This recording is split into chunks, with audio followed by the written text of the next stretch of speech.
Olá, fisioterapeutas! Olá, estudantes de fisioterapia! Tudo bem com vocês? Sejam muito bem-vindos a mais um episódio do Fisioverso, podcast do multiverso da fisioterapia. Como sempre, trazendo grandes convidados, pessoas de importância na nossa profissão e que sempre tem uma história bacana para contar sobre a sua trajetória, sobre a sua vida e que estão aqui para inspirar vocês. Sejam alunos, sejam profissionais, colegas, na verdade, né, que estão aqui também para saber como as pessoas trilharam seus caminhos na nossa profissão. Quem está falando aqui é o João Ruaro, eu sou fisioterapeuta, professor na Unicentro, em Guarapuava, no Paraná, e trabalho também com educação financeira para profissionais da saúde. Hoje nós vamos receber um convidado que está lá na Bahia, super bacana, gente boa, cheio de histórias boas. A Cibele vai contar um pouquinho mais para vocês sobre esse super convidado. Olá, pessoal! Então, que alegria tê-los mais uma vez aqui no nosso episódio do Fisioverso. E como o João falou, a gente sempre tem esse cuidado de trazer pessoas que a gente tem certeza que vão super inspirá-los e vocês vão ouvir as trajetórias de vida e vão confirmar junto com a gente que, sem dúvida, escolhemos a melhor profissão do mundo, que é a fisioterapia, porque a gente tem muitos caminhos, muitas vertentes, muitas possibilidades, desde que a gente se dedique, desde que a gente estude, que a gente corra atrás, que a gente não desista nos primeiros obstáculos, mas acho que todas as histórias que a gente já ouviu em mais de um ano de Fisioverso só mostram realmente, reforçam o quanto a fisioterapia é uma profissão maravilhosa. Bom, aqui quem fala é a Cibele Knaut, eu sou fisioterapeuta, especialista em fisioterapia neurofuncional, sou professora aqui da Unicentro, junto com o João em Guarapuava, aqui no Paraná. Mais um dia friozinho daqueles, e enfim, estamos aqui tocando. Mas, parando de falar de mim, eu tenho a honra de chamar ao palco aqui do Fisioverso o Dr. Antônio Duarte, mas antes do Antônio entrar, roda a nossa vinheta.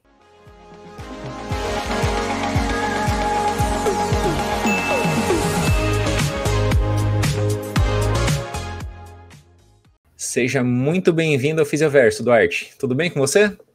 Tudo bem, João. Muito obrigado. Obrigado, Cibele. É para mim um prazer e uma honra. Eu já estava ficando até incomodado, né? Tanta gente que eu conheço vindo aqui participando. Eu falei, poxa, não vão me chamar, né? E a gente está aí nessa... Então, hoje eu estou realizando uma coisa que me dá muito prazer, que é poder estar conversando com vocês e todos que vocês atingem, né? Em especial nesse dia. E eu vou parabenizar todos os fisioterapeutas. Maravilha. Não, e a gente está super feliz que deu certo finalmente, né? Porque às vezes a gente organizar as agendas nem sempre é muito fácil, mas a gente está muito feliz de tê-lo aqui, pela sua importância, por tudo que você já fez e faz pela fisioterapia, mas daqui a pouco você vai contar. Mas eu queria, Duarte, que você começasse a contando, explicando aqui para nós, quem é você? Quem é o Antônio Duarte? Cara, Antônio Duarte é um cara que adora estar vivo, que acredita que a vida é de uma generosidade, não é? Eu ontem fiz 63 anos. Uau! Feliz aniversário, libriano, como eu. E aí, completo 40, ano que vem 42 anos de graduação em fisioterapia, né? Então tem uma vinculação, né? Uma coisa que é uma parte da minha vida fazendo isso. Então, cara, o Duarte é um cara com uma inquietação, né, que eu trazia antes da questão de escolher o que eu ia estudar, o que eu ia fazer, e acho que eu carrego até hoje, né? Eu já morei em Belo Horizonte, morei em Recife, sou carioca, né? Moro na Bahia há 30 anos, então eu estou sempre na busca, às vezes não sei nem do quê, mas essa inquietação me dá uma enorme satisfação. E a vida é muito generosa comigo. Sempre me possibilitou avançar, sempre colocou no meu caminho muita gente iluminada, muita gente que me deu a mão, que me apontou direções, e eu sou muito grato a tudo isso. Que delícia, que maravilha. Duarte, então conta ali para nós. Você falou que você é carioca, já morou num monte de lugar, né? Hoje está aí na Bahia. Mas como que a fisioterapia surgiu aí? Como que você, nessas suas inquietudes, pensou, não, vou fazer fisioterapia? Tá. Eu jogo handball, e era jogador de handball lá no infantil, então a minha vida inteira, né? E aí, evidente que eu queria fazer vestibular para educação física. E eu queria fazer vestibular para entrar na Universidade Federal do Rio de Janeiro, que é onde tinha uns caras muito interessantes que jogavam handball, em especial o meu técnico, chamava Silmar, e o professor Armando, que era um cara assim que... Sabe aquele cara assim, eu falei, um dia eu vou conseguir jogar igual esse cara. E eu queria, porque eu queria fazer educação física. Não era, acreditem vocês, que eu fiz vestibular 6 vezes para educação física e não consegui passar em nenhuma delas. Nunca, não conseguia passar. E pior, não passava na habilidade específica.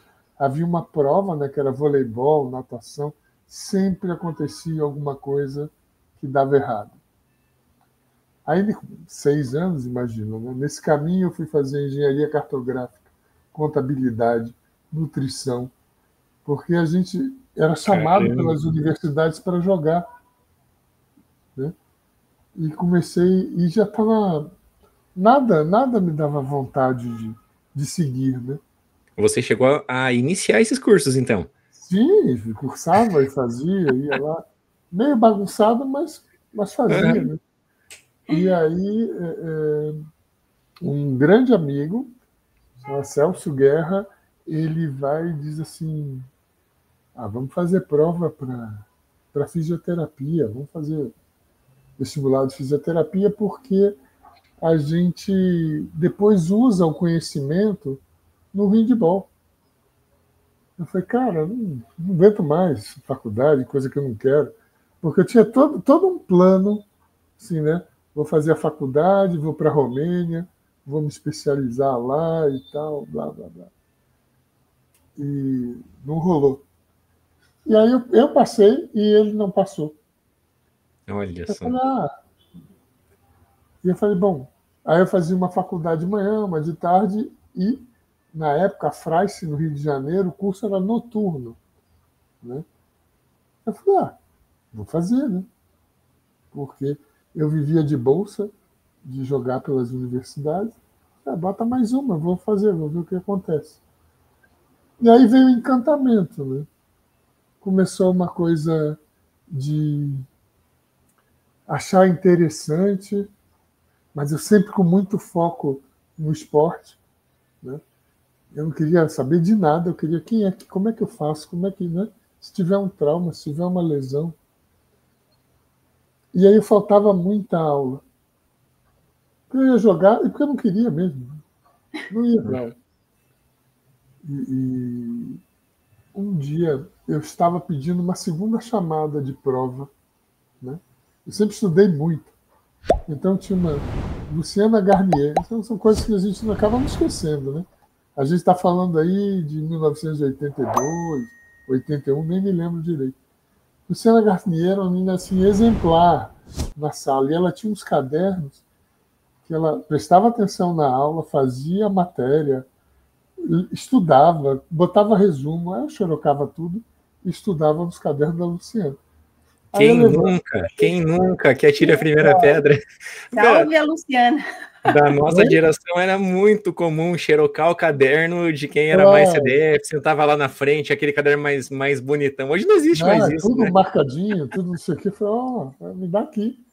Eu sentava, fazia as provas lá, tudo, no início, né?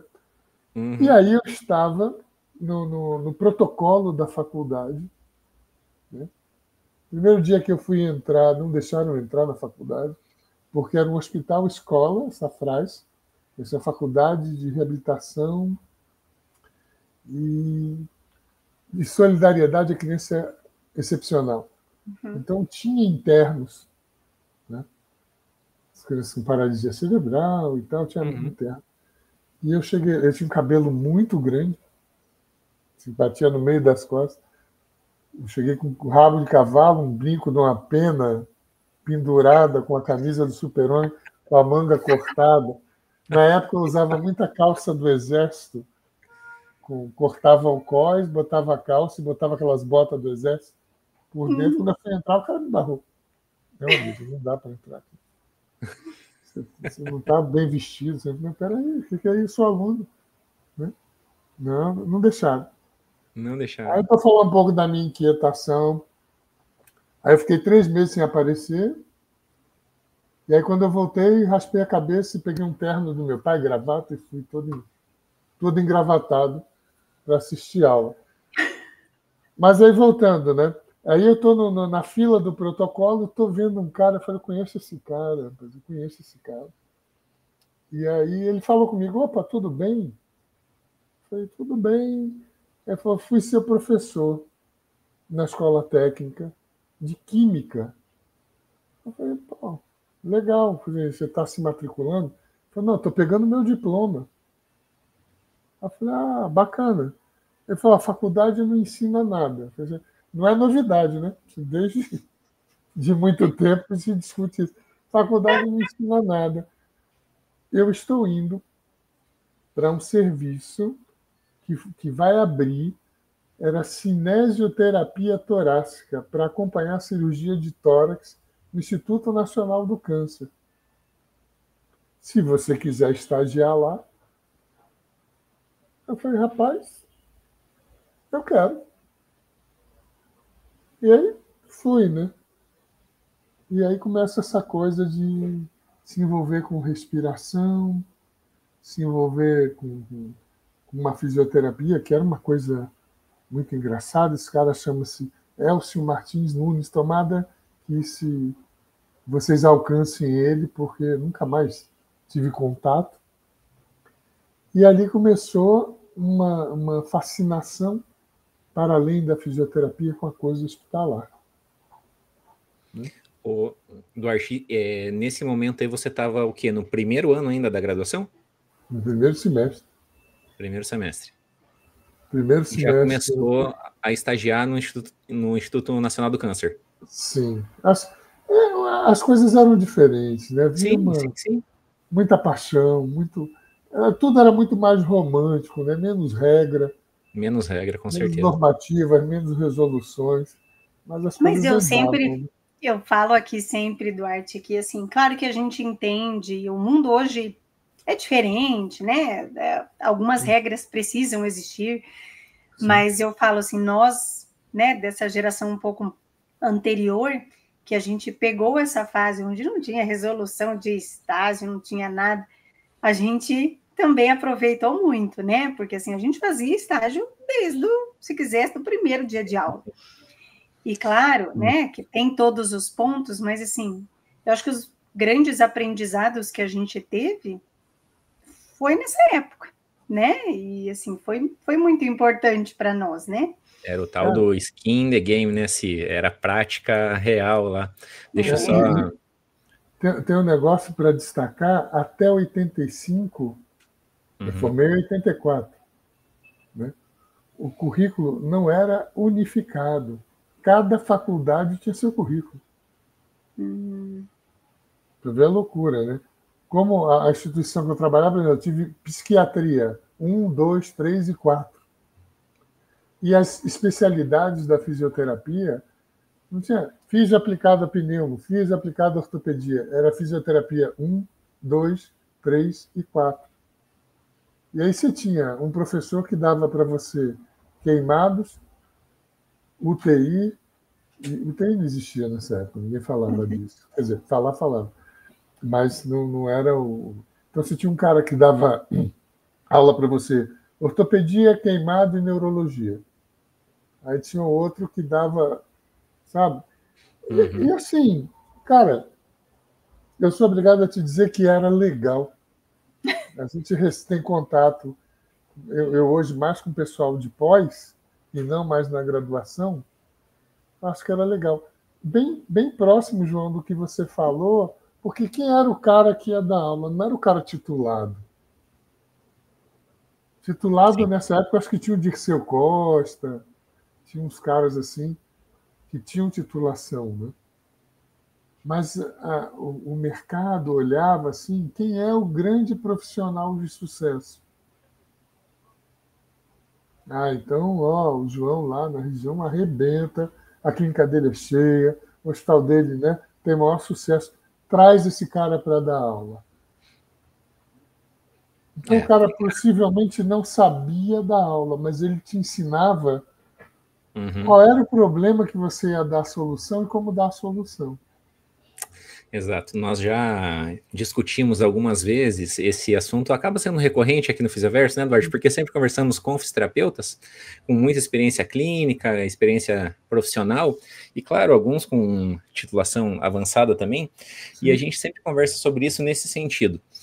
Hoje, um curso muito bem avaliado pelos órgãos competentes é um curso que tem N professores doutores e que tem, né, um corpo docente muito titulado e assim por diante.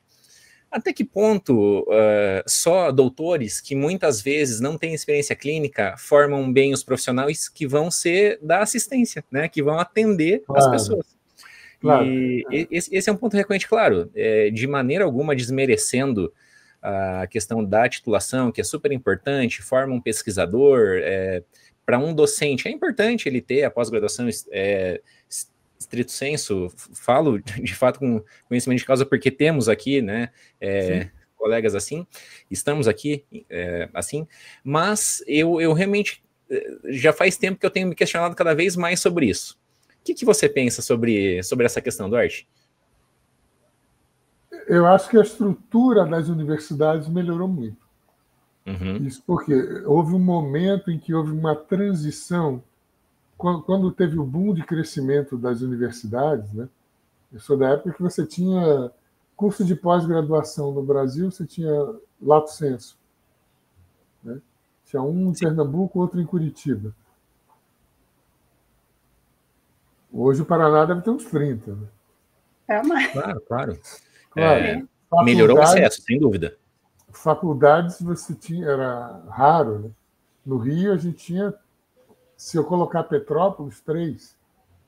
Hoje deve ter 3 por bairro, né? Então...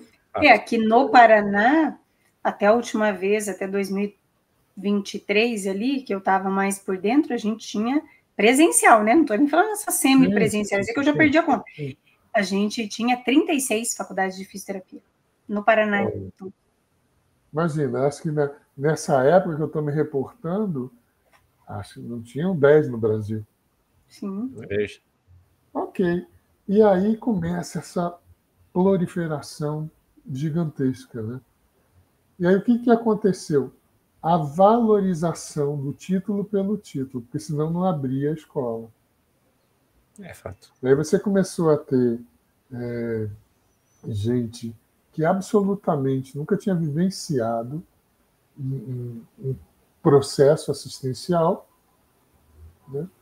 Normatizando, criando, que tinha doutorado, virava coordenador do curso, então normatizava, construía o conteúdo, né?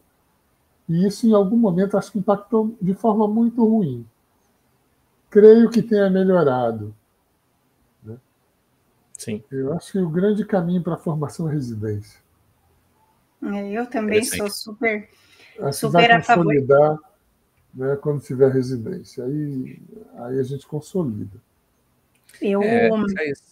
Faz parte do processo de crescimento e amadurecimento da nossa profissão também, né? Faz parte. Não, mas eu falo bastante assim que, bom, né? Eu não, e de forma alguma estou criticando. Eu fiz doutorado, eu sou doutora, né?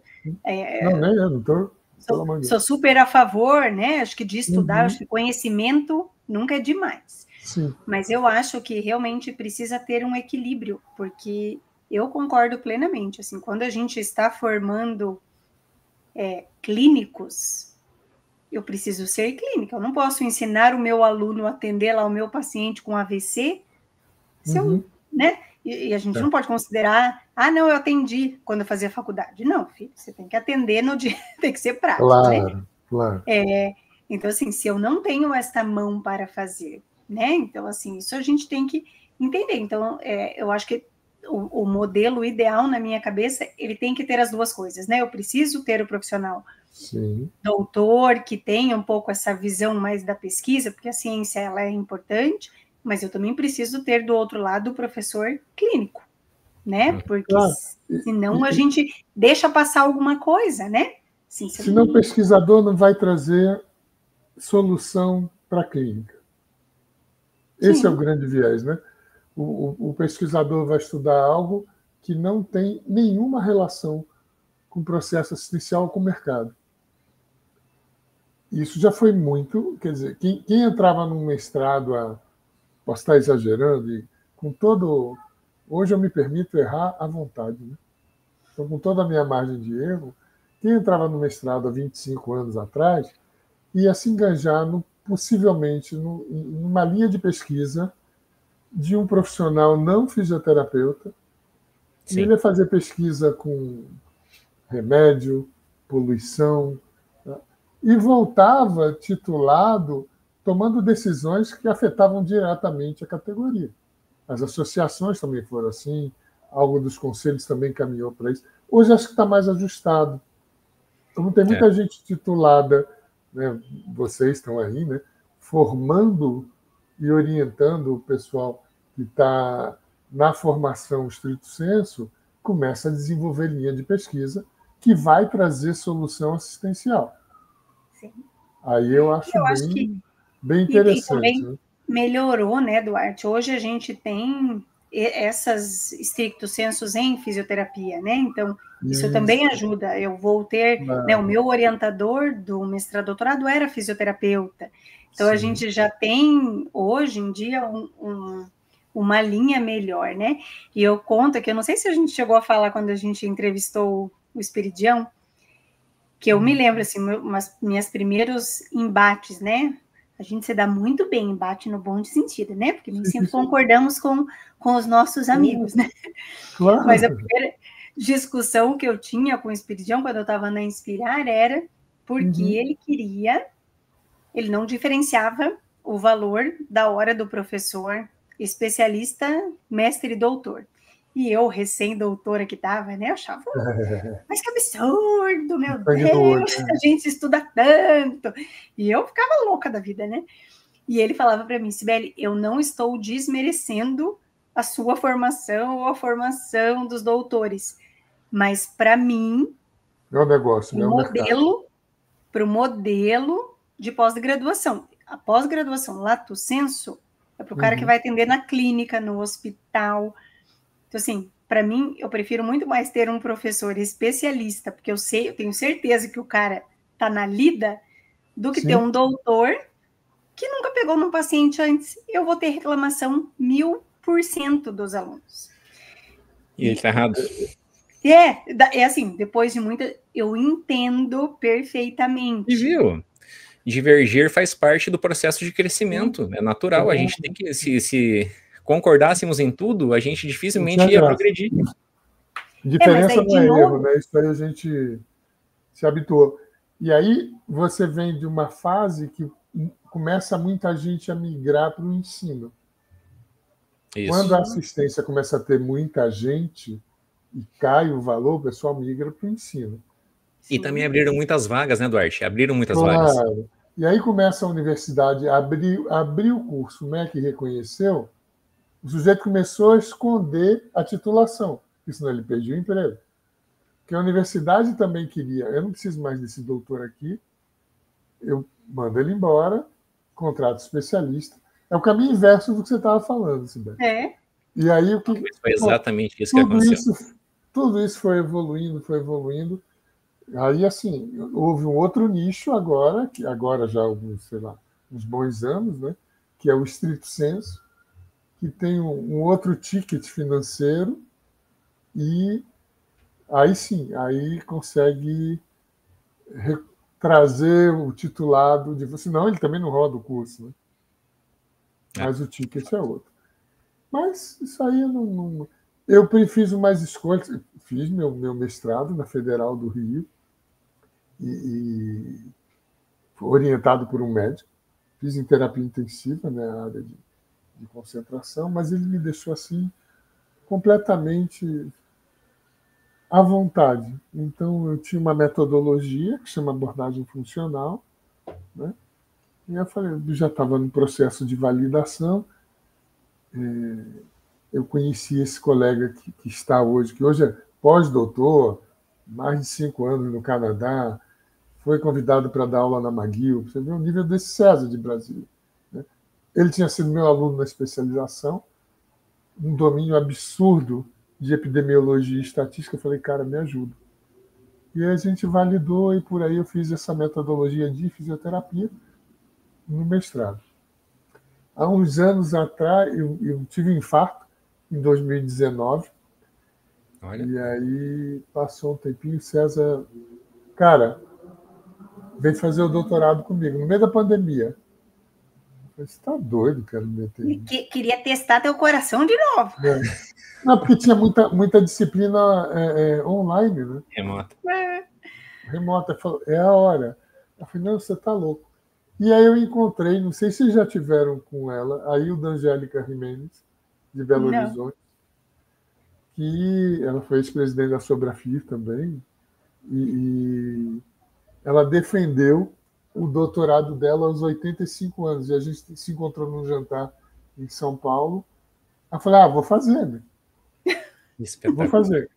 Eu falei, Cezão, você está com medo que eu morra, né? Eu vou fazer logo, antes. Então ele falou, não, é porque eu fui seu aluno, não queria... Você morre, eu vou ficar só com essa coisa de ser seu aluno. Então agora você vai ser meu aluno também, e a gente fica aqui do lado. Esse é o universo acadêmico, né? Isso aí. Mas é um amigo querido de mais de 30 anos aí, a gente tem. Que legal. Aí voltando à trajetória, o que aconteceu? A gente, de repente, no INCA ia abrir um CTI. Eu falei, nossa, para o meu delírio, o meu professor de reumatologia era o chefe da UTI. Para você ver como é que as coisas eram, né? E falou, olha, a gente vai abrir aqui 10 leitos e tal. Vem um pessoal americano aí montar respiradores. Cola com eles, porque eu tenho que ver outras coisas. Cola aí, aprende como é que funciona, porque ninguém sabe. Eu acho que na época era a segunda ou terceira UTI pública do Rio. Acho que tinha no Galeão, no Hospital das Forças Armadas. Mas era assim muito pouco, né? E aí eu falei, caramba, vou aquecer meu inglês aqui. Mas aí veio um monte de cubano, terapeuta respiratório, montar Benj Mark 7.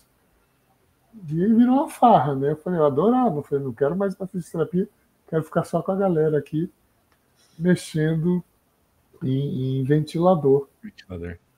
E eu falei, cara... E aí um dia estava um alvoroço no hospital. Um alvoroço. Né? Porque ia ter uma palestra. Falou, cara, esse cara não existe. O cara é o top do top. Que era o Carlos Alberto Azeredo. Ele foi dar uma palestra no hospital e eu fui assistir. Eu era estudante, imagina, estava fazendo estágio. E aí sentei lá na frente, fiquei vendo o cara falando. E aí, vende água para afogado. Né?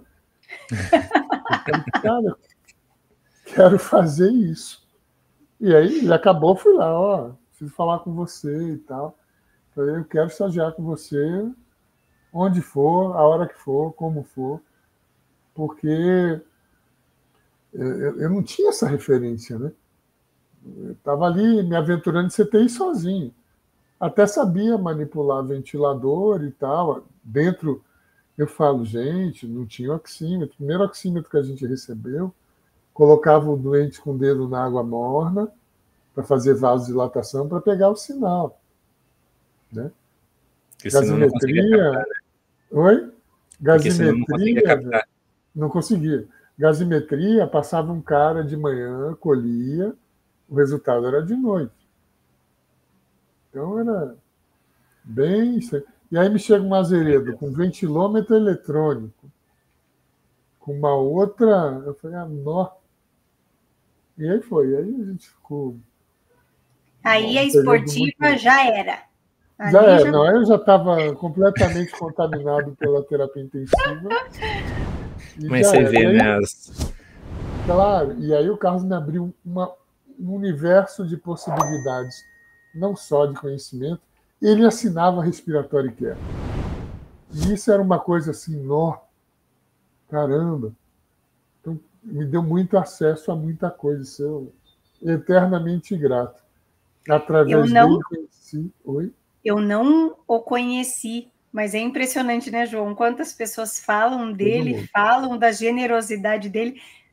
Nossa, eu já veio gente aqui de todas as áreas que me falam que fizeram estágio com ele.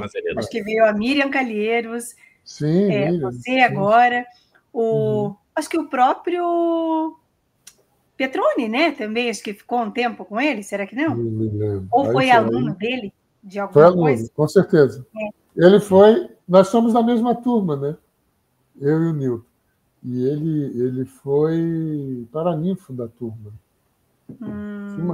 Mas dava aula de cinesiologia na faculdade. Você vê como é que o mundo era maluco, né? Olha eu dava respiratório, era outro cara, e não tinha cadeira de CTI. Não existia isso. Né? Então eu falei, pô, era muito louco. Mas era um cara. Você é um discípulo do Azeredo. Ah, sim, eles considerar isso sim. E através dele eu conheci muita gente, cara, Beatriz Helena Brandão, que está em Roma, acho que estava ontem pelo menos, que foi quando eu olhei no primeiro simpósio de fisioterapia respiratória. Né? Quando eu olhei ela falando, eu falei, caramba, porque o Azeredo, ele era muito despojado. E a gente sentia, eu sentia uma assim, não, queria um outro perfil para mim, assim, não sou, primeiro, não tenho 1/10 do carisma que ele tinha. Então não dá para mim, não consigo. Eu preciso de outro canal. E aí eu vi a Bia falando, é uma elegância, né?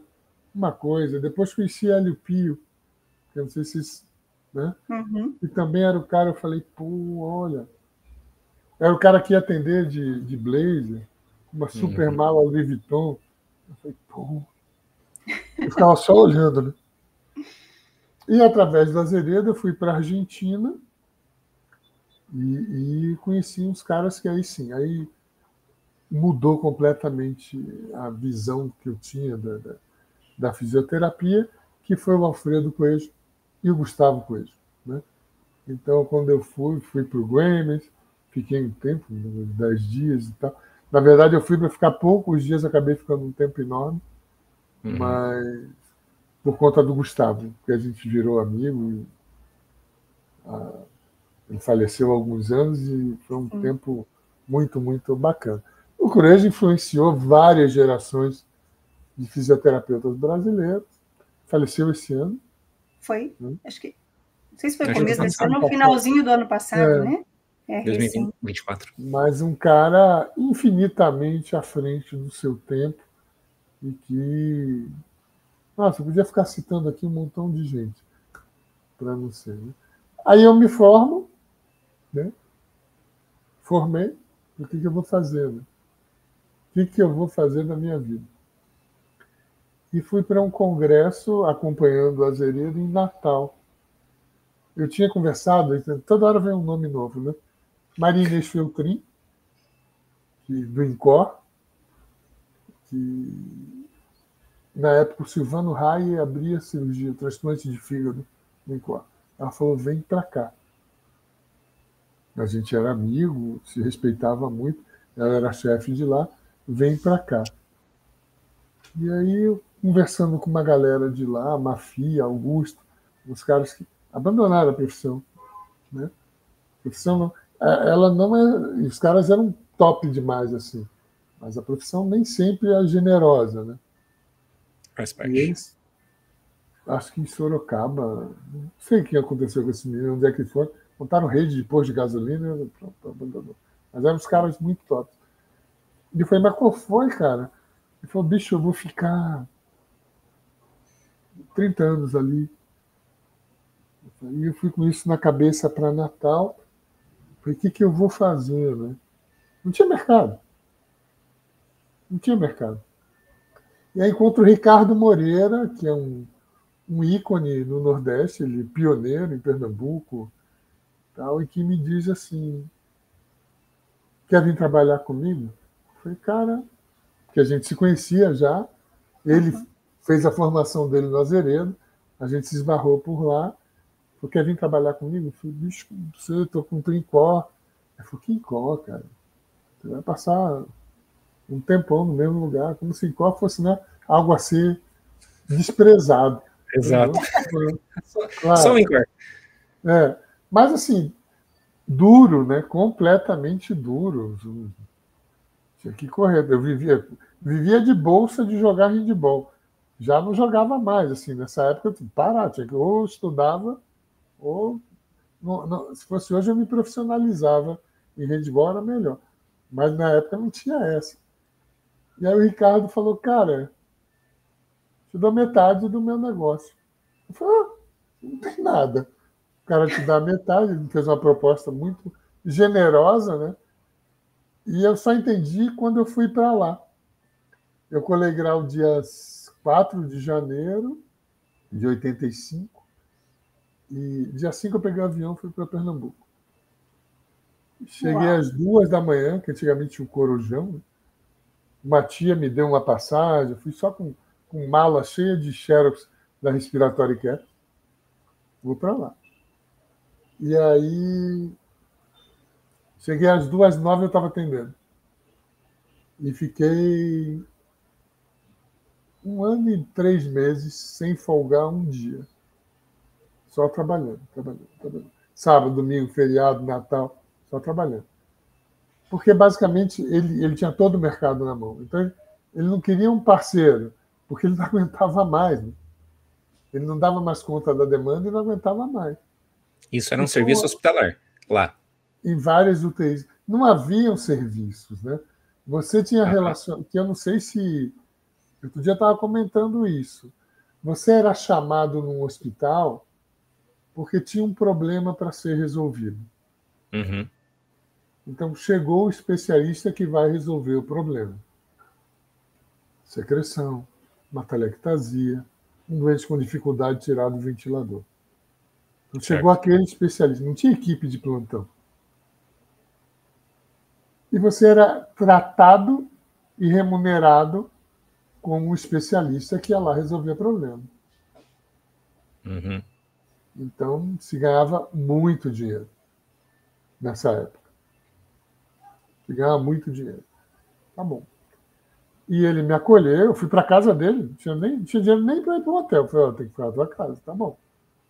Passei 3 meses na casa dele e depois fui para um apartamento.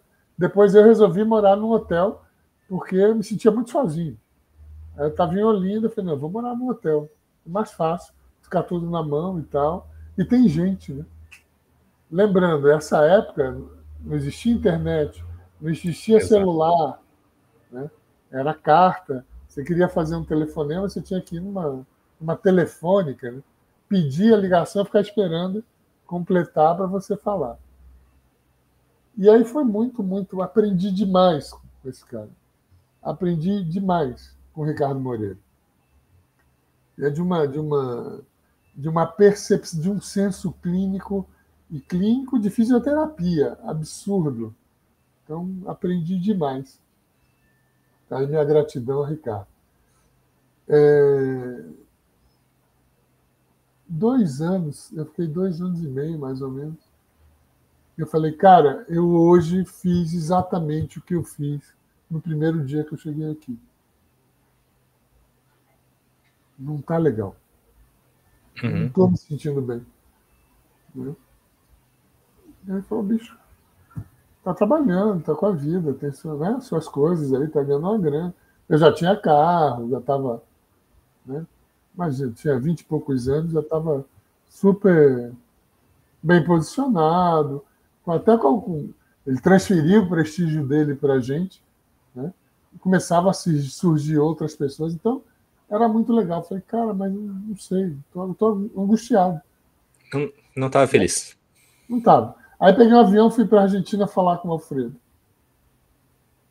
O Alfredo, ele falou, cara, você tem que ser feliz. Aí voltei e falei, pô, saber, vou voltar para o Rio. Aí voltei para o Rio. E aí teve um concurso para o Ministério da Saúde, INCA e tal, Campanha Nacional do Câncer. Aí eu entrei para o INCA. Voltei para lá agora como funcionário do Ministério. Um servidor. Uhum. Aí foi. E aí eu estava um dia em casa, tem um outro cara que é muito engraçado, chama Paulo Henrique Oliveira, um grande amigo também, PH, que passou por uma trajetória muito próxima a mim. E a gente morava num prédio um do lado do outro no Rio, ali em Botafogo. E um dia, vou dar um passo atrás, eu tinha ido a um congresso em Maceió e encontrei um monte de amigo e tal. Eu falei, cara, eu quero sair do Rio, porque eu tinha me casado, queria ter um filho, né?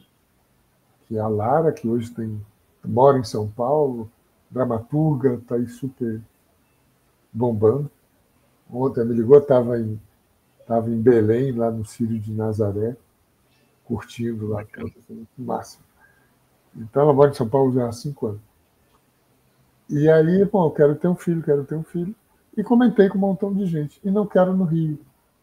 A mãe dela era mato-grossense, ficava pirada no Rio, assim, e o Rio estava meio violento.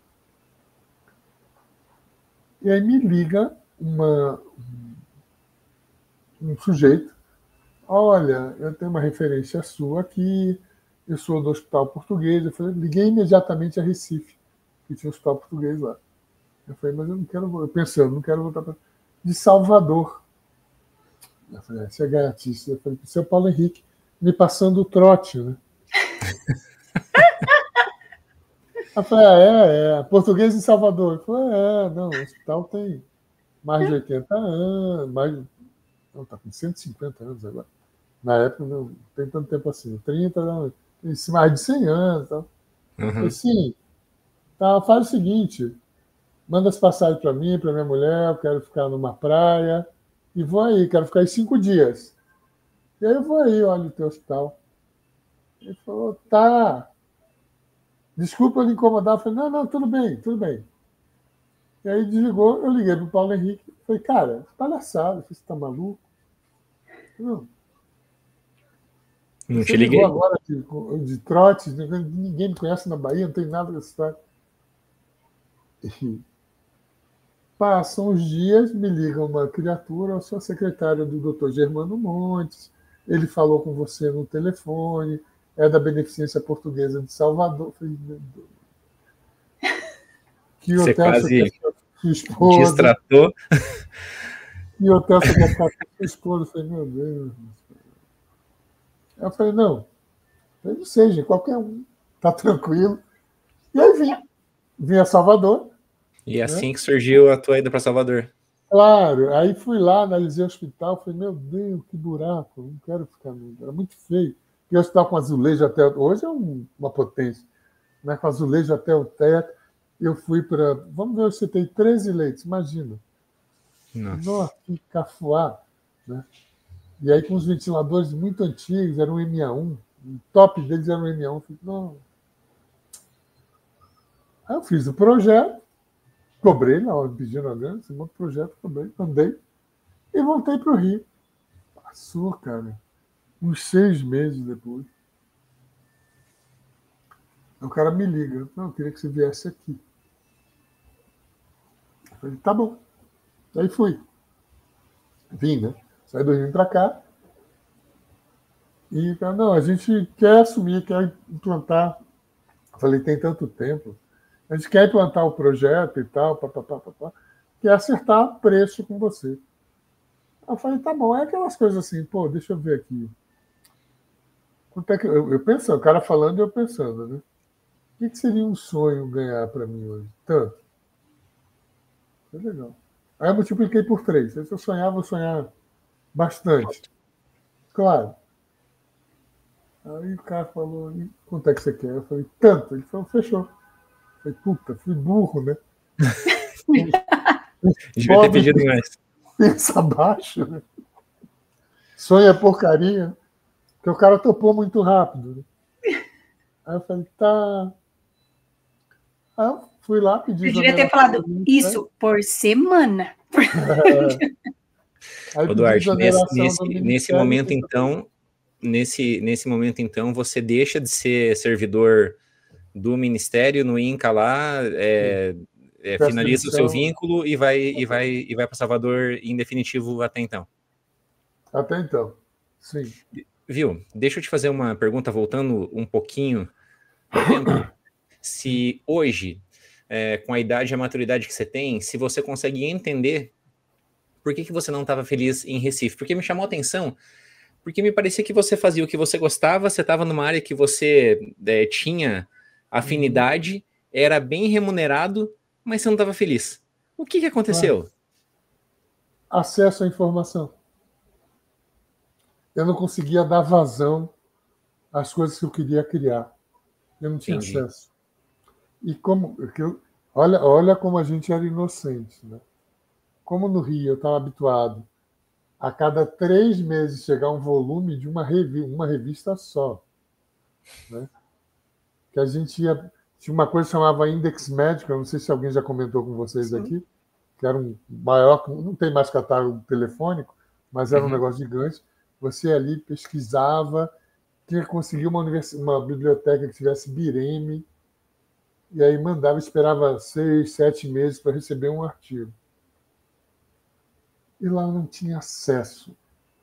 Não existia. Tinha a Universidade Federal, um monte de gente maravilhosa na universidade, mas era tudo muito, muito lento, tudo muito demorado. E isso me angustiava.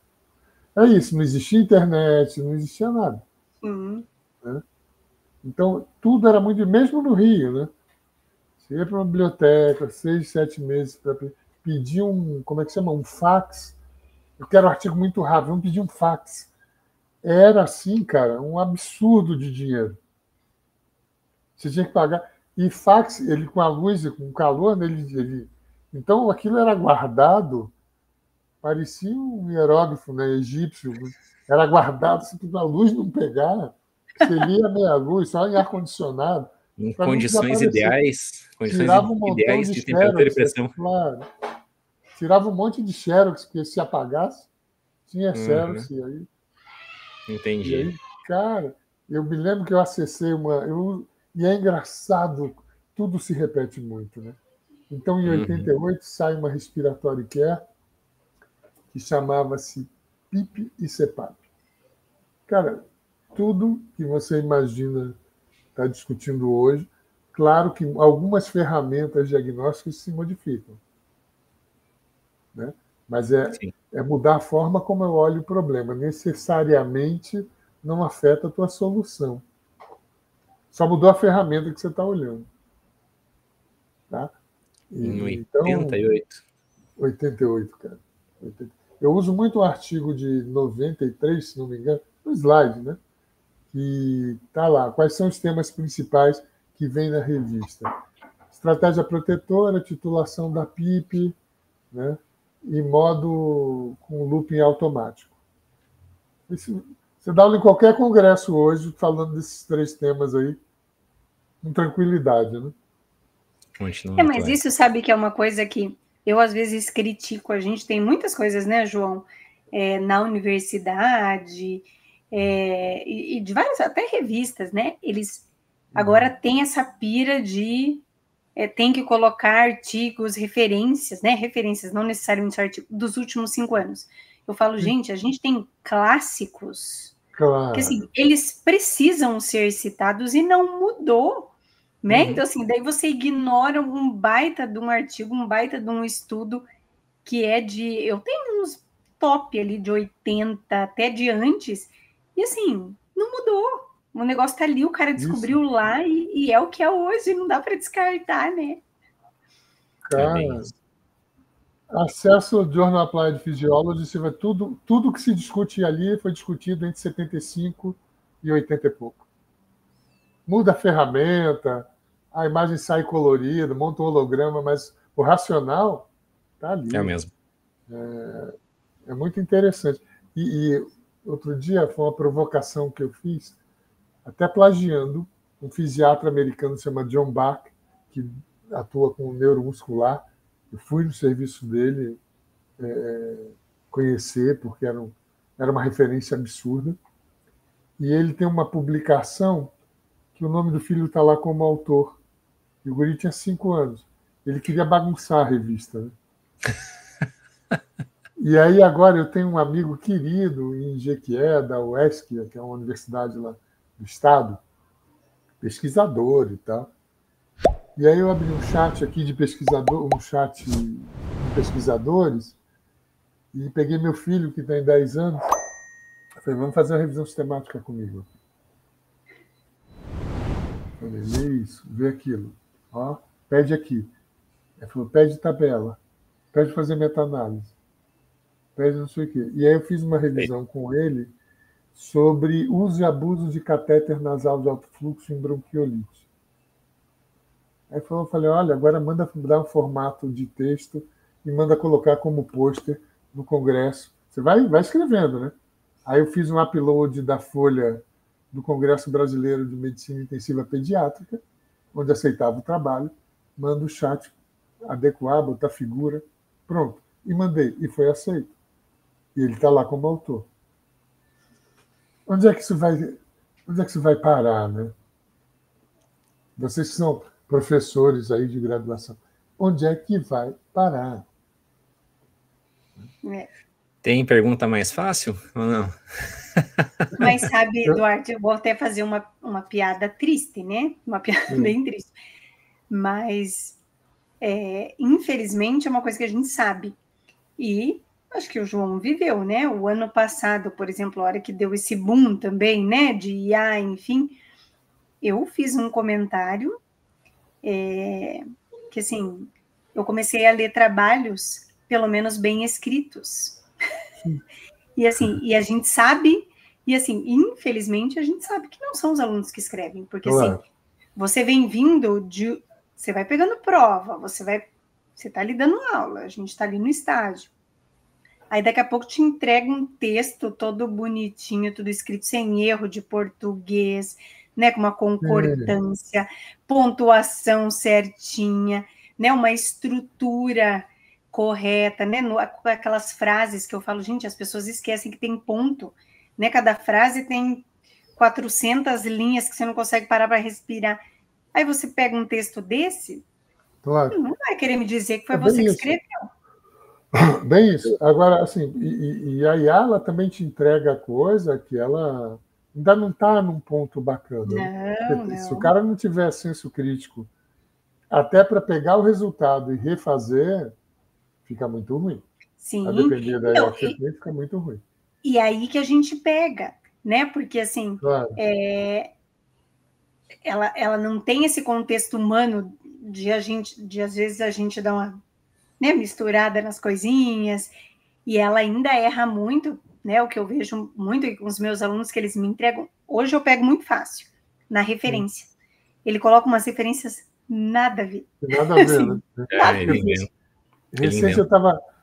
é muito louco isso, porque agora eu vou inaugurar, o Instituto, que é onde eu trabalho hoje, eu sou responsável pelos processos de deshospitalização corporativa, né? A gente chama uma rede, tá em vários estados, tem vários hospitais. E aí vai fazer compra e tem que licitar. Aí o cara falou, cara, preciso de uma ficha técnica para ventilador que vai à ressonância magnética. Aí eu olhei assim, pô, são 13h48. Eu falei, peraí, né? Que era um formato de ficha técnica para limitação tal, considere isso, considere aquilo. Né? Prum. Aí você vai refinando. Né? Aí eu fiz o upload do meu documento, do formato, preenche esse documento com as informações que você me trouxe. Acabou, não dá trabalho nem digitar. Agora você confere, né? Claro, Sim. claro. Eu acho que é aí que é o ponto, Isso né? aí, eu terminei e comecei 13h48, às 14 já tinha feito. Isso é loucura, né? E para esse tipo de coisa, é bacana. Fantástico. Mas para escrever tem uma muitas outras coisas, sabe? Não, claro, facilita muito a vida. Eu acho só que a gente não pode esquecer que a gente tem que conferir, a gente tem que ter o conhecimento para lapidar, Sim. né? Assim, você não pode confiar 100% ainda, né? Me veio uma história que ontem meu filho pegou a gente brinca de imagem e ação, essas coisas todas. Ele pegou um rascunho da minha tese e aí a gente usa só os versos, né? Aí ele pegou assim: ué, pai, o que é essa dedicatória aqui cheia de palavra bonita, não sei o que lá, né? Daí ele leu assim, eu agradecendo para ele, que era molequinho, tinha 2 anos de idade e tal. Daí ele falou assim: ô louco, pai, e você escreveu isso sem ter chat GPT, né? Porque hoje os textos, obviamente, ficam mais enfeitados, se a gente quiser, por causa da IA, né? Mas aí eu falei assim: tá vendo? Coisas... Sabíamos escrever de maneira formal. Eu tenho uma filha de 32, uma de 20. A de 32 é dramaturga, já falei. Está fazendo doutorado aí na Unicamp. Aí não, né? Lá na Unicamp. São Paulo. Eu tenho uma de 20 que ano que vem termina, não sei nem o nome da faculdade, mas é desenho animado. Ele estuda desenho animado e vai para o Canadá fazer a pós dela lá. Que legal. E tem um de 10, né? Que é o que vai me fazer trabalhar mais 300 anos aqui. Então mas você tem 2 meninas e um menino? 2 meninas e um menino. Então é um universo muito louco, né? E essa coisa da informação, porque eu fui vendo o acesso crescer nisso, né? Na diferença deles. Sim. A turma até fala, cara, você só transa de 10 em 10 anos. Eu falei, porque é 30, 20, Você teve quase que sempre filhos únicos, né? Porque assim, pô, até 10 anos ali, de repente até 10 anos de novo. Maravilha. E aí, mas hoje assim, como educar, chama Joaquim, né? Como educar Joaquim sem tanto impacto assim? Será que isso é certo ou errado? Eu faço assim, a gente estuda muito junto, eu boto ele em pé, lendo em voz alta, pego uns clássicos para ler, ele às vezes fica irritado, mas por exemplo, música clássica, ele resistia, mas hoje eu já pego ele ouvindo sozinho. Tem que ter uma qualidade diferente, né? Bem como tu estava falando, o clássico é o clássico, não tem jeito. Sim. Não tem jeito. Sim, com certeza. Faz todo sentido, né? Mesmo a molecada. Eu brinco bastante. Os meus filhos têm 14, 12 e 10. São 2 meninos e uma menina, mais nova é menina. E eu brinco bastante, assim, música é uma coisa, eu até deixo um pouquinho eles ouvirem, agora, né, o mais velho até escuta, mas assim, música é uma coisa que aqui em casa a gente impõe, assim, eles escutam o que a gente gosta. Porque eu falo, pelo menos isso eles vão ter que aprender. E é o que você falou. Eles têm uma playlist deles, né, que às vezes eles pedem para colocar na viagem, são as músicas que a gente gosta, as músicas que a gente ouve. Aí tem uns fute paródia, né? Essas coisas eu não consegui tirar, tem uns fute paródia no meio perdido, mas tá bom. É bem isso mesmo. A minha mais velha, o gosto musical é muito colado comigo, né? Assim, mas porque não tinha tanta informação, tanta influência assim tão pesada. Bem louco, bem louco. Não é fácil, né? Duarte, voltando à sua,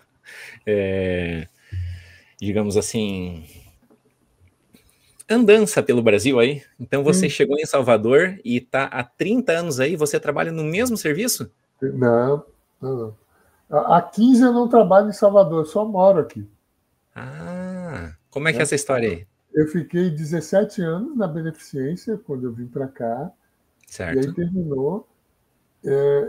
eu já estava meio assim, cara, se bem que lá era uma condição muito bacana, mas aí saí, né, tiveram as mudanças na estrutura da beneficência, saí, e foi engraçado, na época eu devia estar com uns 40 e poucos anos e tal, e é muito perto da praia, eu desci uma rua, tirei o sapato, sentei na areia, eu falei, pô, o que eu vou fazer da minha vida, né? Você saiu sem ter nenhuma perspectiva? Sem nada. Não imaginava que isso pudesse acontecer. Que coragem. Aí sentei na praia, tinha um menino passando assim, falei, cara, me dá um cigarro. Eu nem fumava. Não tinha fumado. Aí tô quieto. Aí um amigo meu, que foi presidente da ANIB, José Mário Teles, um médico aqui, muito, muito especial. Eu estou ouvindo ele gritar, Duarte, lá de cima estou na areia, é alto assim, né? Ele aqui em cima. Ó, vem cá, rapaz. Peraí, estou aqui na boa, pensando o que eu vou fazer. Aí ele falou, a gente tem uma reunião com o dono de um hospital, que eu vou assumir a chefia da UTI e você tem que ir para lá. Aí, sacudi a areia do pé, entrei, fui para lá. Fiz a reunião, assumi o serviço. Mesmo dia. Caramba, que história. Aí, surpreendente. Passa um dia... Daí vieram outros serviços, mas aí me veio uma angústia que era assim, cara, eu gastava mais tempo, tudo no privado, né? Tentando como é que eu vou driblar o convênio para ganhar mais dinheiro do que vendo o doente. E isso me trazia muita angústia, muito sofrimento, né?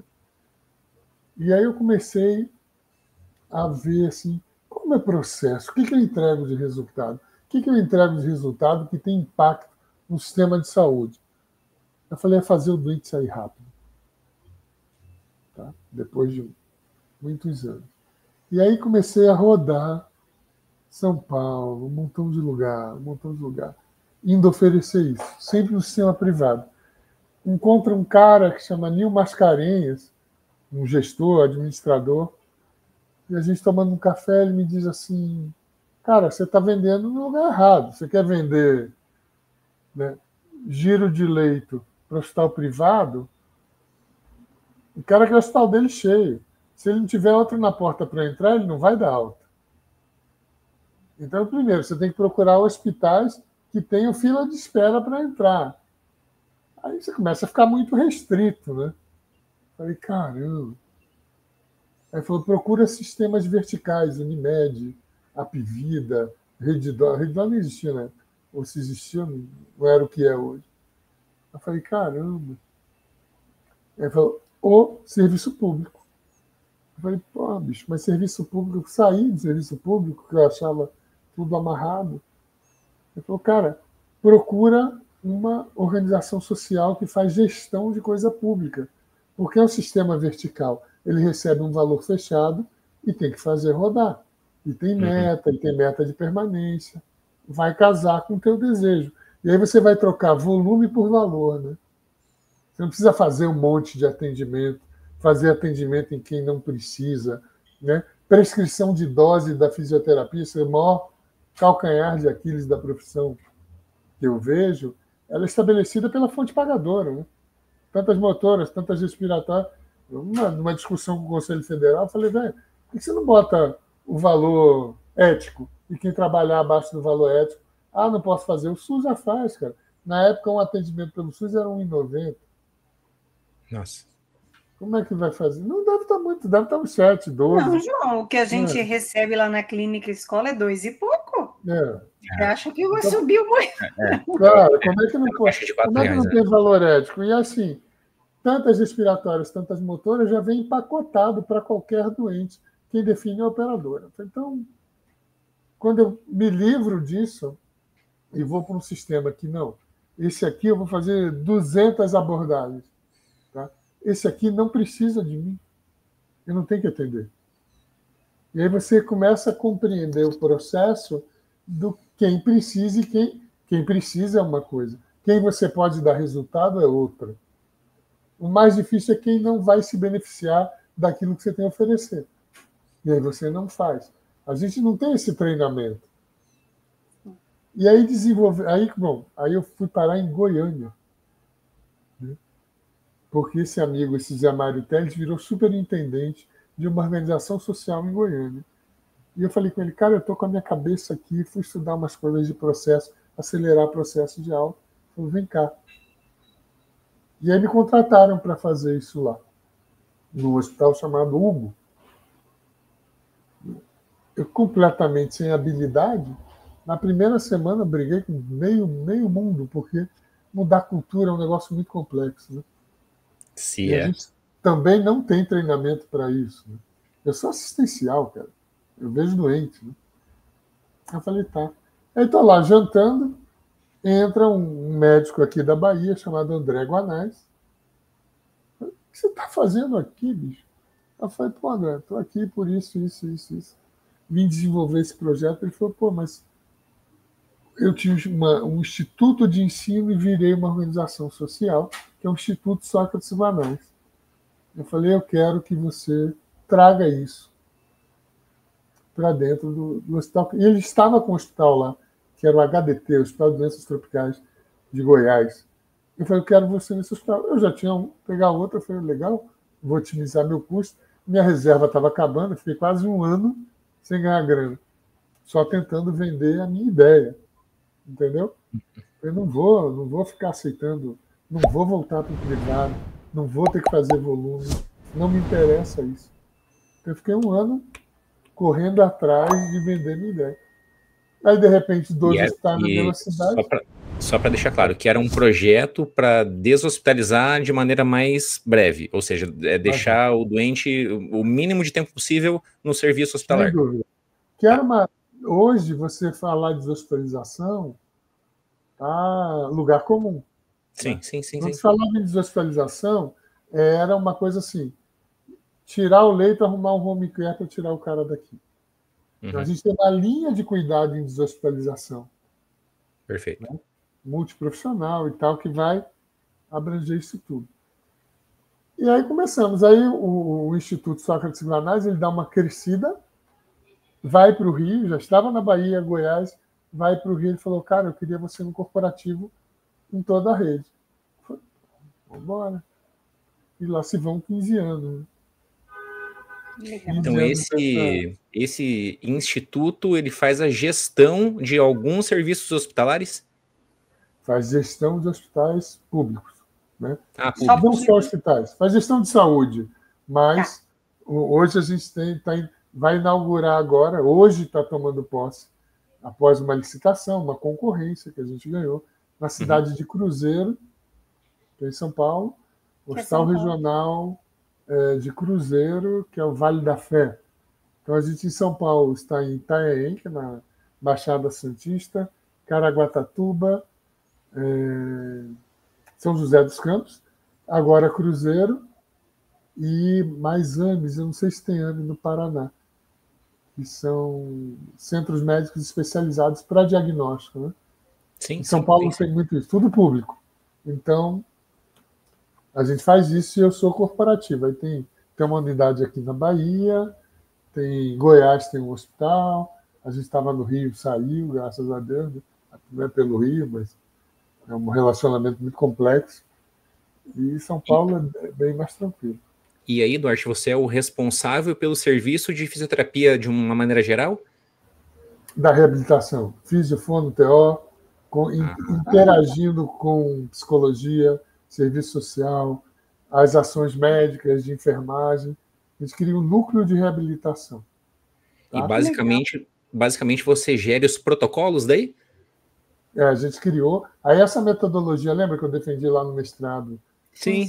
Eu comecei a construir em 96, defendi em 2003. É uma abordagem funcional. Toda a rotina da fisioterapia é padronizada em cima disso, né? Com o foco de tirar o ventilador, colocar o doente para andar, reinserção social. Né? Que legal. Todo o foco é... A gente cria ambientes de simulação do ambiente urbano, né? A TO trabalhando... o serviço social me dá o inventário social do doente, né?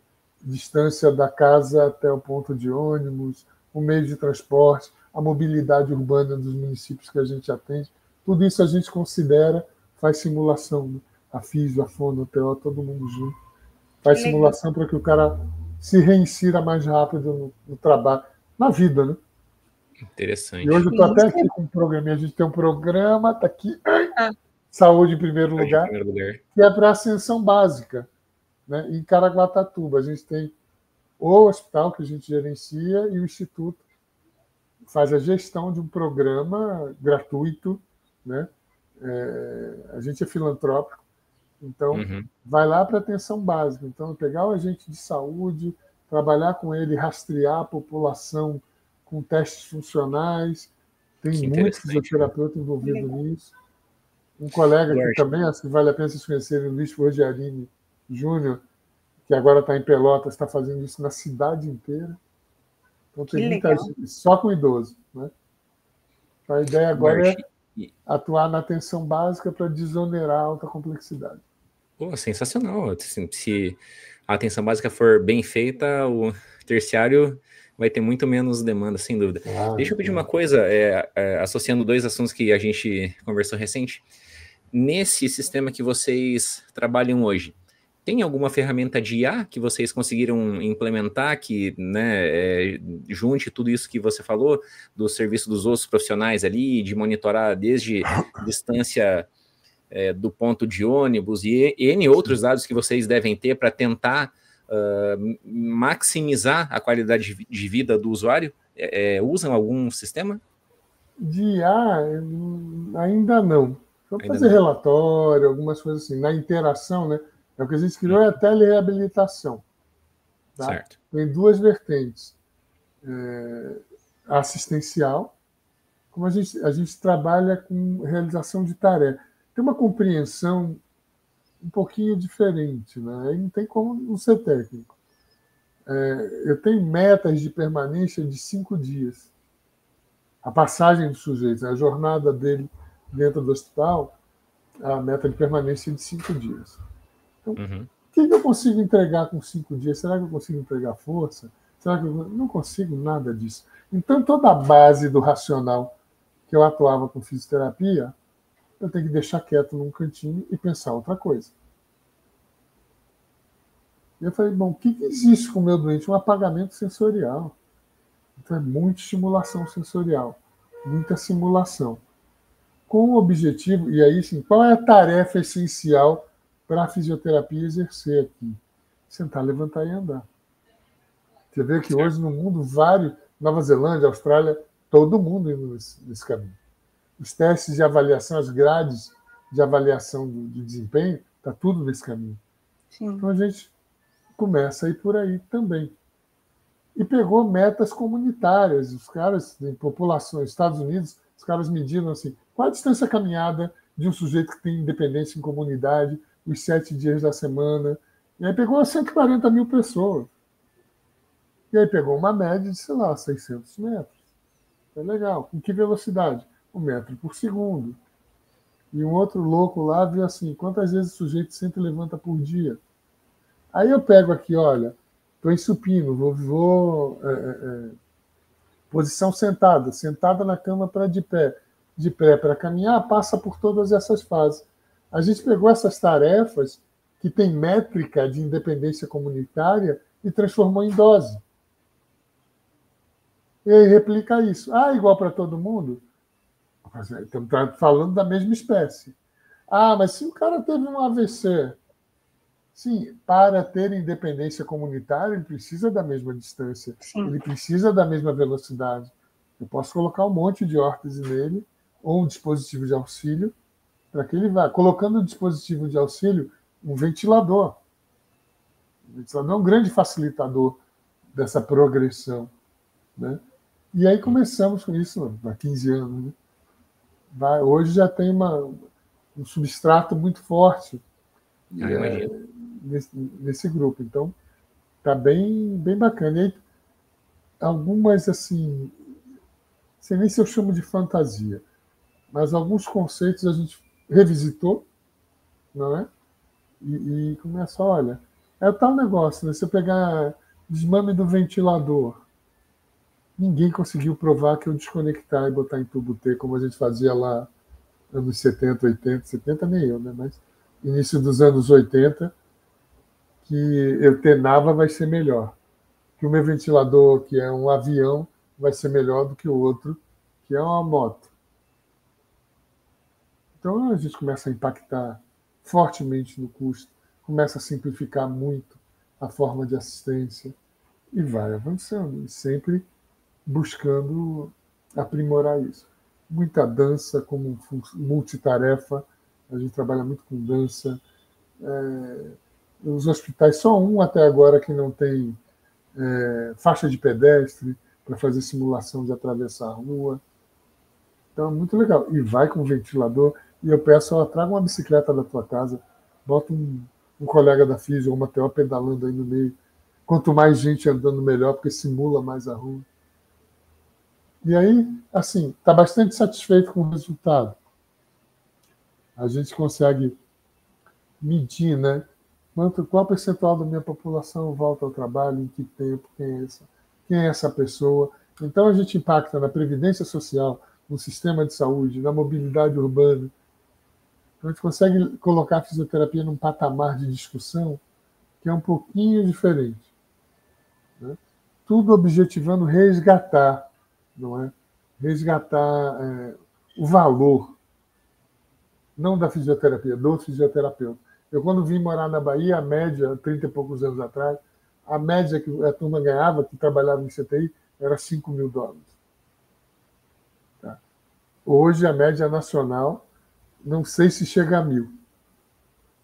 Nacional, acho que não chega. Não, também acho que não. Eu acho que a gente se perdeu, né? O encanto da ventilação mecânica, porque ela é fascinante, nos iludiu. Vai para a pandemia dizer, olha, a gente é bacana porque está no ventilador. Ventilação mecânica é ato médico, estabelecido pela Presidente da República em 2012. Tudo que eu fizer ali, e a gente atua e faz, e contribui demais, aparece para quem? Vai remunerar quem? E a gente fica nesse fascínio, e eu sou fascinadaço por isso, mas esquece de entregar o nosso resultado. Uhum. Nada remédio, nada faz doente andar. E andar é fundamental para a reinserção social. Sem dúvida. E sabe, Duarte, que eu falo bastante, né? Como eu sou da neuro, então, assim, o andar é o andar, né? E a gente, às vezes, discute, porque, né, se a gente for pensar friamente, pode ser um AVC, um lesado medular, um TCE, o que seja, né? Uma paralisia cerebral. A função das mãos, ela é extremamente importante em termos de independência. Mas 100% dos nossos pacientes ou pais, se a gente perguntar o que você deseja, 100% vai dizer andar. Né? Porque eu acho que isso nos dá realmente uma ideia de independência, de autonomia, né? O ir e vir sem depender, né, de outros ou com mínimo de dependência, isso para o ser humano tem uma importância gigante, né? Assim, a ação, eu volto a te dizer, eu sou assistencial, mas eu tenho que ter um viés de gestão, porque ninguém me acha mais bonitinho, né? Se eu não der resultado, e resultado financeiro, já Sim, foi. sim. Lá vai Dudu, né? Já acabou. Então, a gente, vocês terem uma ideia, eu e o César, lá de Brasília, que é genial, tem um montão de gente. Na hora eu fico pensando, caramba, não falei de fulano. Mas, assim, a gente conseguiu pegar a população. Os hospitais, de maneira geral, vão estudar longa permanência. Aí pega a doente que está aqui há 10 dias. Daqui a 10 dias vai ficar 20 ou vai morrer no caminho. Porque 10 dias detona com qualquer um na hospitalização. Sim. E aí a gente pegou 16 fatores para analisar, né, de doentes que estavam mais de 10 dias e fez uma regressão para tentar identificar qual fator no terceiro dia eu identifico que está associado à longa permanência. Longa permanência. Ventilação mecânica foi o único fator. A gravidade não foi. O sítio da lesão não foi. o cara com AVC, né, trombolizou. No outro dia, né, 48 horas está andando. Sim. Né? Ou seja, se precisou entubar, o desfecho é pior. Sem dúvida. E aí eles começaram a disparar um alerta, né? Cadê o cara do terceiro dia? E aí criou uma coisa que é muito legal, que é um núcleo de reabilitação. Quem já participou de visita round multidisciplinar no CTI? Nada mais chato. Nada que tenha maior perda de tempo, né? Porque você vai ter 2 médicos discutindo, ou 3, e você fica ali parado. Quando eles acabam a discussão dele, que normalmente é muito demorada, vai virar para você, e aí, saiu do ventilador? E aí, como é que está a secreção? Isso aí é desperdício de talento, né? Então, a gente conseguiu criar na rede uma visita, que agora, assim, é visita de hospitalização e reabilitação, tá? Sem médico. Eles acabaram pedindo para participar. Eu falei, como ouvinte ou como consultor, né? De implicância. Mas, assim... É bom, né? Porque aí a físio seleciona quem é o doente, tá? Nessa condição de risco de declínio funcional, com uma perspectiva ótima de recuperação em 5 dias. Porque minha meta é tirar do hospital. Todo meu doente sai com 5 dias? Claro que não.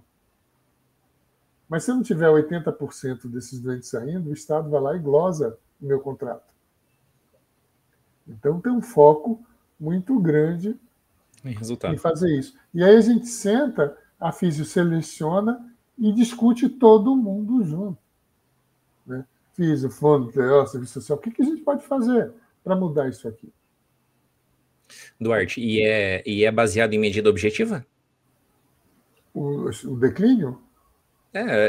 Essas tem mensurações que vocês fazem.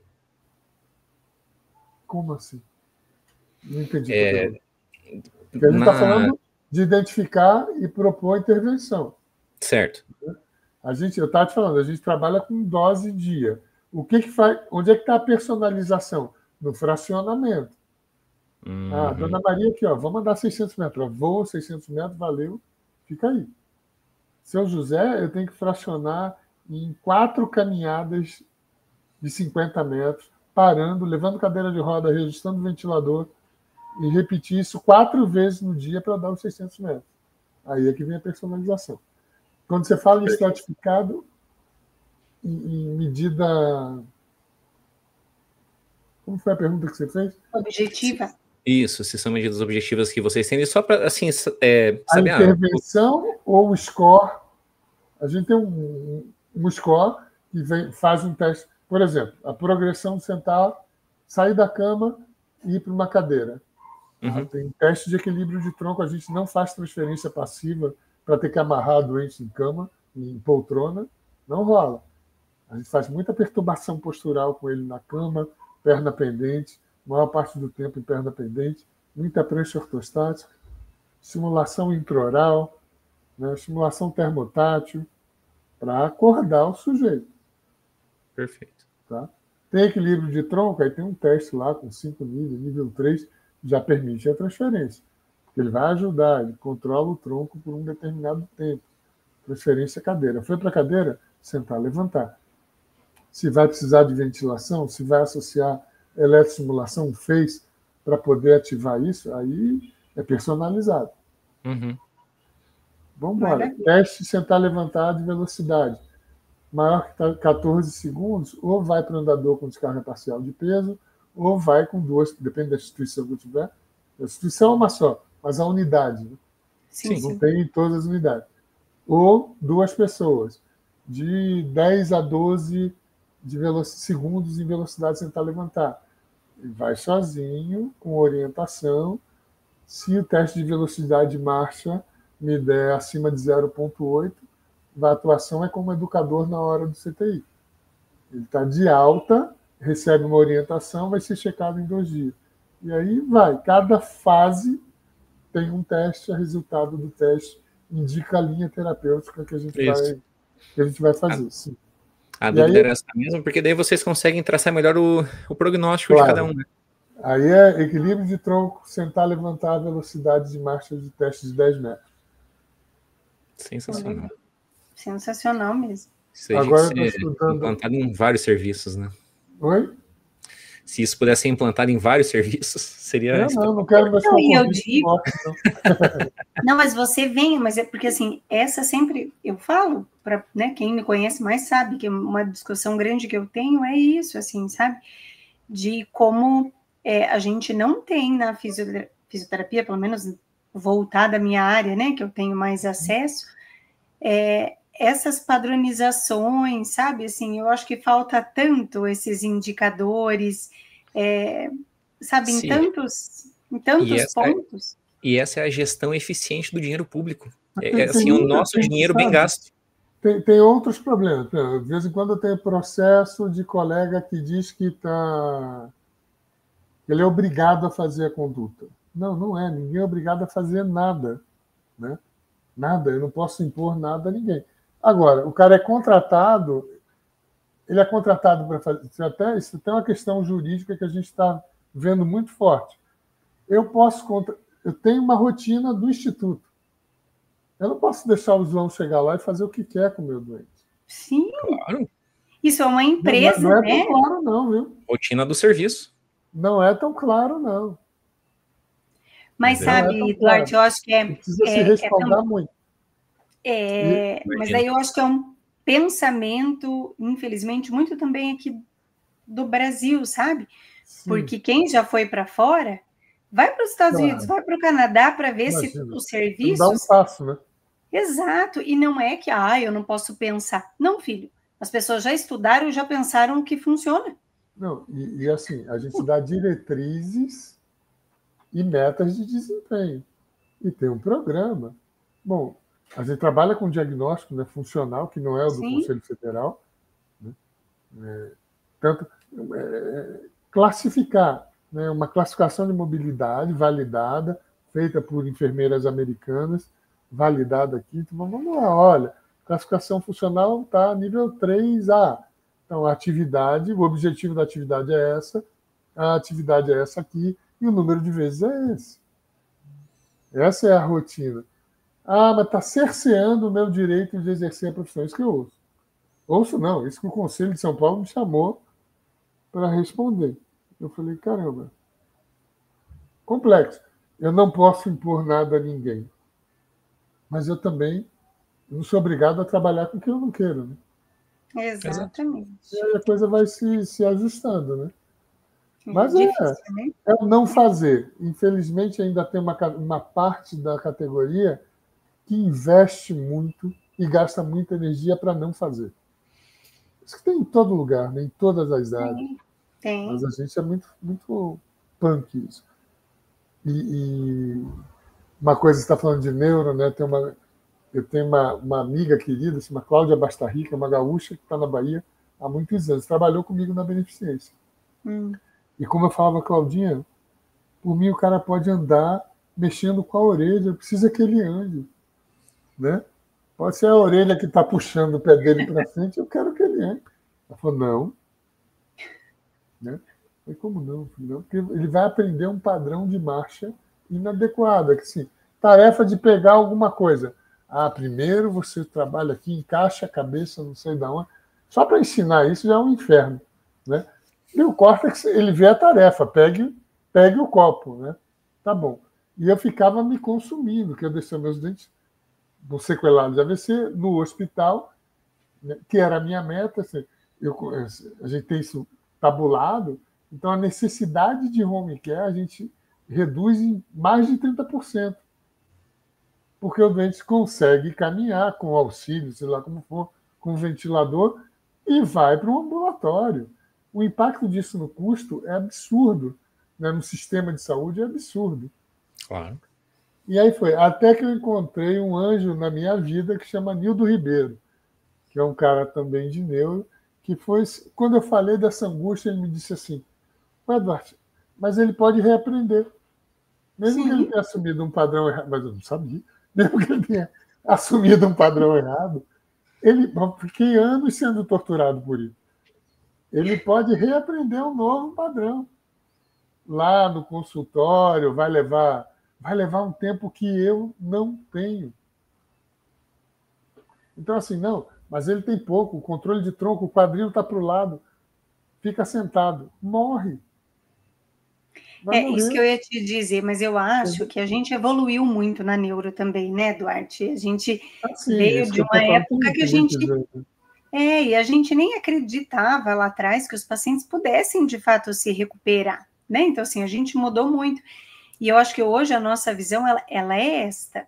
Eu deixar qualquer pessoa, neuro ou não neuro, a falta de mobilidade Sim. aumenta o risco de morte.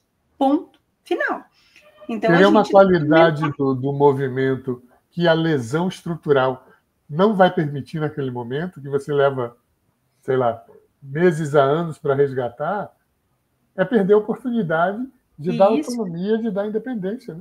E outro ponto hoje que a gente fala muito, assim, eu bato muito isso com os meus alunos, sabe? Essa falta de mobilidade, a gente colocar em pé de tentar, aí eu vou causar, né? O paciente lá desenvolve uma osteoporose do cão, qualquer coisa que faça, vai lá faz uma fratura.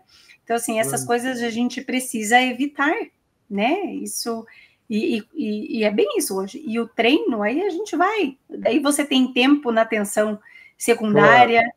né? Sim. Ali para trabalhar, né? Aí a gente consegue, isso. claro, tem paciente que vai melhor, paciente que vai demorar mais tempo, mas a gente consegue dentro. E o que eu acho muito legal, assim, do que você falou, também dentro da expectativa e da rotina de vida de cada um, né? A gente tem que personalizar nesse sentido. Eu preciso conhecer o ambiente que esse indivíduo vive, o que ele precisa, o que eu preciso adaptar, o que dá para eu adaptar, o que não dá, né? Isso é muito importante hoje. E de os maneira muito profissionais profissional. de conhecimento estão lá, né? É só não integra. É impressionante. Sim. É isso. Meus caros, eu tenho certeza que a gente tem assunto aqui, papo para continuar Vamos mais umas fazer 3 horas de episódio conversa. 2, 3. Tá muito, muito bom o papo. E vamos deixar, quem Mas eu sabe, quero fazer uma pergunta. faça uma pergunta Opa. então, pastora Sibeli. Mas é uma pergunta que a gente até falou. Não sei se as pessoas, porque muitas pessoas nos ouvem, outras nos assistem, né? Sim. Mas o Duarte estava contando uma coisa para nós ali nos bastidores que eu acho que vale muito a pena todo mundo saber. Mas se vocês olharem ali no @ dele, é ACM Duarte. Pensa um ACM na Bahia. Conta para nós aí, Bahia. Duarte. Não. Eu estava falando desse episódio, né? Que um amigo que era o diretor médico do Clube Mediterrâneo e que fez uma reserva. Ele, na verdade, ele foi trabalhar e falou: não, vamos dividir aqui o lugar destinado ao médico para dormir. Você vai, a gente passa o final de semana aqui. Tá bom. E aí o vice-presidente do clube, da rede, né, mundial, estava aqui em Itaparica e viu o nome lá. E aí foi perguntar a ele, que era uma indicação dele. Falou: esse cara tem relação, na época era senador, né? Um senador, assim, e tal. Aí o cara teve um insight, pensando: não, ele é filho do senador, mas é um filho bastardo, com uma empregada lá, mas o velho tem um carinho. E aí, quando eu cheguei no clube, né, eu já tinha ido outras vezes com esse amigo, com a família e tal. Quando eu chego no clube, eu já estranhei, porque eu nunca. Ele falou: me liga quando Tapete você estiver vermelho. chegando. Claro, não. Aquela fileira, pessoal meio que de havaiana, assim, tu falou, e drink. Falei, vamos entrando. Melhorou o serviço. Claro. Aí ele veio, me abraçou e falou: Dudu, fica na sua, entra numa, vou lhe apresentar o cara aqui e tal. Falei: como está o senador? Aí eu entendi logo, né? Eu falei: mandou um abraço para você. E aí tinha uma. Não era nem nos quartos, eu nunca nem sabia que tinha aquela área no clube, mas era uma cabana, não reflete bem o que era, não. Mas aí entra aquelas cascatas de camarão, todo tipo de vinho, não sei o quê. Eu falei: cara. E o Zé falou: rapaz, pede para eu ficar com você aí dentro. Me leva junto. E aí foi um final de semana regado a, né, muita mordomia, passeio de tudo que tem de lanche. melhor. Claro, e para finalizar isso que eu estava falando, né, na hora de ir embora, o cara: não, se você não se incomodar, a gente disponibilizou um helicóptero. Não gosto muito, não, mas Não vou perder a oportunidade. Vou aceitar dessa vez só porque é você que está fazendo. Isso, aí foi bem legal. Imaginamos, né, Cria um certo trauma, né? Porque depois você quer de novo. Não... tem coisas que nem o dinheiro paga. Isso daí é só acesso para quem é do clubinho. Mas sabe que eu tenho uma amiga, uma das minhas melhores amigas. A mãe dela na verdade, deputada.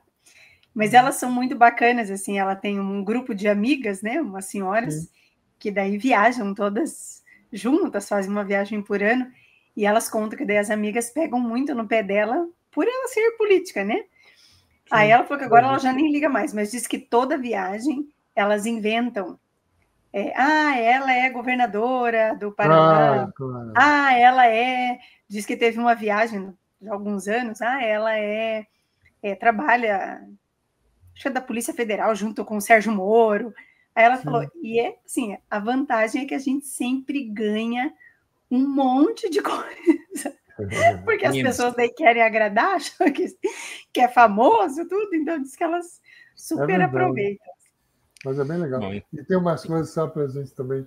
Teve ano passado eu joguei na seleção brasileira, mais 60, né? E que chique. Estou lá jogando. Tô. Agora em novembro tem o Campeonato Brasileiro. A gente ganhou ano passado. Está nativo ainda. Estou nativo. Meio sem joelho, mas vamos ir. E aí eu tô lá na seleção, a gente foi jogar, e eu tô vendo um cara, eu conheço esse cara. E aí fui conversar com ele. A gente jogou no juvenil com 16 anos de idade. Não acredito. Então isso... E aí começa a rememorar, me colocou num grupo do pessoal no Rio, aí eu fui jogar por um time de lá. Então essas coisas não tem preço. Eu digo, a vida é muito generosa. É isso mesmo. Sibeli, então, não só eu e você, como toda a audiência aqui do Fisioverso, quando estivermos no Mediterrâneo, só falar que é uma indicação do Duarte. Aí a gente vai ser muito melhor atendido aí lá. Vai ter problema. Que maravilha. Duarte, para quem quiser saber um pouquinho mais sobre você, te seguir, ver o que você faz no seu dia a dia aí, onde que o pessoal te encontra? Cara, no Instagram do Instituto, né? Que é @ISG Saúde, que é o Instituto Sócrates Guanais. Tudo que a gente faz, também tem uma página na internet. No meu pessoal, que está aí, né? ACM Duarte, @ACM Duarte. Mas o foco total no Instituto. A gente recebe pessoal para visita técnica. Recentemente foi muito legal. Uma residente argentina pediu para fazer o fora de sede, né, com a gente recebeu, foi muito bacana. Tem um desejo enorme de construir uma residência multi, né? É porque o tempo... não, está 15 anos, não é pouco, né? Não é pouco. Eu conheço um cara que chama Lauro Migues, que criou um Instituto Fé de Noé. Né? Fé de Noé. Ele falou, cara, não há nenhum relato de ninguém com tanta fé como Noé. E ele criou isso perto de Peruíbe, é um espaço de terapias holísticas muito, muito interessante, no litoral de São Paulo. E ele fala assim, olha, eu levei 20 anos para construir isso aqui, né? E os próximos 15 eu quero trocar essa fase. Depois, mais 10 anos eu vou gastar nisso. Depois, eu quero avançar e levar 20 anos. Eu olhei para ele, deve ter uns 78. Não tem limite, né, cara? Não tem limite. E é isso aí. Então, eu estou nessa vibe também de chegar aos 150, batendo minha bola, fazendo fisioterapia. Mas é pensar para frente. Então, a gente tem um monte de projeto, um monte de coisa bacana. Você não vai se aposentar, cara? Eu falei, agora que eu comecei a entender um pouquinho. Né? Agora que eu comecei. Agora que está ficando legal? Eu não. Vou parar não. A fisioterapia, como vocês falaram no início, né? É apaixonante, é encantadora, é muito maltratada. Culpa nossa também. Valoriza talvez o que não é para ser valorizado. esse sisteminha, a gente tem isso planilhado, né? Quando eu pego a rede inteira por ano, eu esqueci de falar, mas quando a gente identifica no terceiro dia e faz ações para impedir, e eu só consigo em 22% dessa população, fazer com que ela saia antes de 10. São 22 milhões por ano de economia para o sistema de saúde, né? Para a rede. Então, a gente impacta no sistema de saúde brasileiro, impacta na saúde da nação, na previdência social, e a gente tem que botar a cara na rua mostrando isso, porque é isso que vai fazer a gente vai ser valorizado. Exato. É quando a sociedade reconhecer efetivamente a força que a gente tem.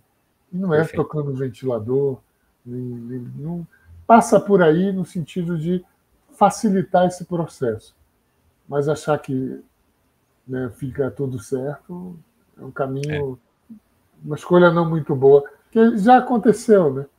A gente está vivendo isso e está só declinando. Não, mas concordo completamente. Mostrar o quanto somos importantes para o sistema como um todo, pautado em dados. Que é isso que você está fazendo, você vai nos ajudar muito com relação a isso. Quem quiser encontrar você? Também, acho que o jeito mais fácil é pelo Instagram, né, @CibeleMeloKnaut, ou também, né, na universidade, enfim, né, pelas associações da vida, não vou nem falar tudo que eu fico me metendo na vida, mas enfim, acho que o Instagram é o jeito mais fácil. E você, João? Maravilha, pessoal. Quem quiser me encontrar no Instagram também, caminho mais fácil, @investidordoutor.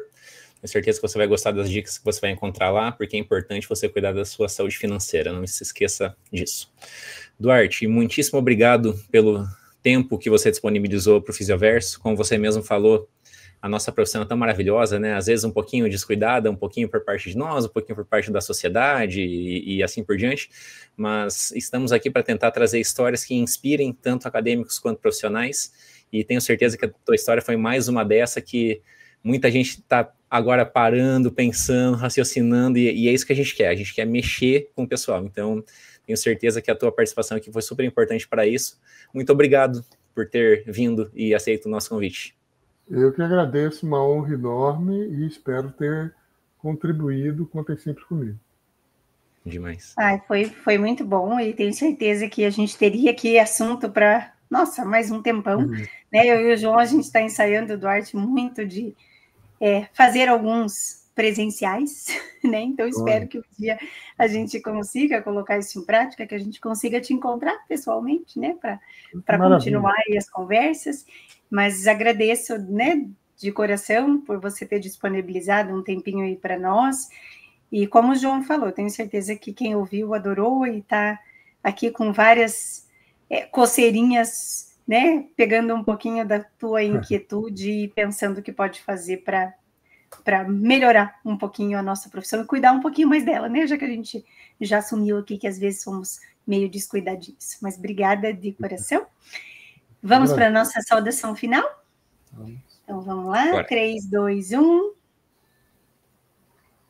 Um abraço, pessoal, e até o próximo episódio. Tchau, gente. Tchau, tchau.